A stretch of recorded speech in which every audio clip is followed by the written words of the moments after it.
ketiga, pertama dia menggunakan alat pelindung, ya. Alat pelindungnya apa saja? Pertama, pakai sepatu safety. Yang kedua, pakai kaos tangan, pakai helm, pakai wearpad. Setidaknya itu harus terpenuhi. Selanjutnya, itu masih berjalan nggak Pak? Apa masih dipakai semua? Untuk kondisi butuh, kalau untuk keseharian dipakai, tapi kalau untuk kondisi-kondisi yang artinya darurat karena butuh kecepatan, ya minimal dia pakai sarung tangan dan helm, alas kaki. Boleh ditunjuk alat apa saja yang dibutuhkan di TTL ini Pak? Yang kaitannya dengan apa? Karena kalau secara umum banyak sekali yang dibutuhkan. Basic yang sering digunakan. Komponen misalkan atau bagaimana? Iya. Komponen yang paling banyak digunakan MCB, kontaktor, kemudian tombol start, tombol stop, yang seperti itulah yang paling banyak sering digunakan, dipraktekkan. Kemudian nanti setelah basic mereka sudah dapat, nanti naik lagi ke komponen-komponen yang lebih tinggi lagi, misalkan ke PLC dan seterusnya.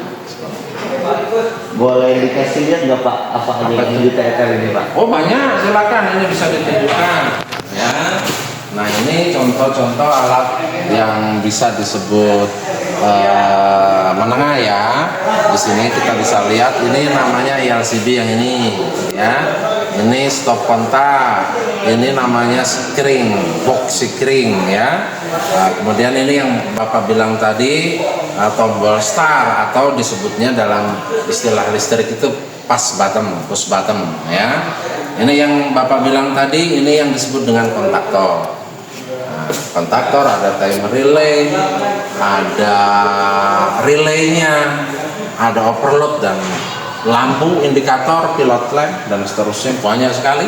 Sampai ke sini masih banyak. Nah, sampai sini silakan boleh dilihat. Nah ini ya PLC ya, dari basic. Nanti kalau siswa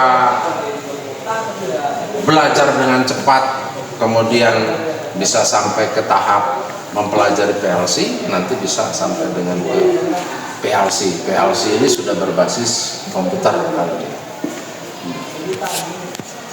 Apalagi silakan, apa yang mau Kerjanya itu apa saja Pak?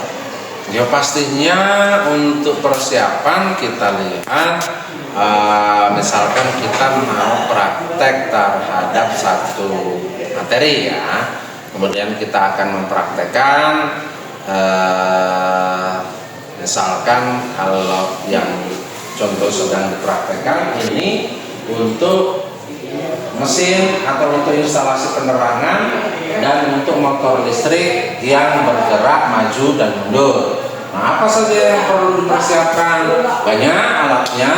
Salah satunya yang bisa kalian lihat itu ada kotak besar itu yang disebut dengan box panel, ya. Kemudian pipa, kemudian juga komponen listrik yang ada di dalamnya itu ada MCB 1 pas, MCB 3 pas, ada kontaktor, ada overload, yang pasti juga ada kabel. Jadi itu yang harus disiapkan. Selain tadi bagaimana siswa bisa menggunakan atribut untuk K3-nya. Lagi K3-nya boleh dilihatin nggak? K3-nya ada di dalam. Makanya dia bentuknya helm ya. Kemudian kalau untuk kebutuhan wearpad, kemudian sepatu ada di siswa. Ada di siswa. Siswa harus punya atribut untuk wearpad, untuk sepatu safety. Itu di bawah sama anak, sama siswa. Seperti Cukup itu Ya. informasinya? Boleh, silakan. Kemudian nanti bisa dikembangkan lagi pertanyaannya supaya lebih bisa mengeksplor, bisa menyerap informasi yang lebih banyak. Oke? Terima kasih.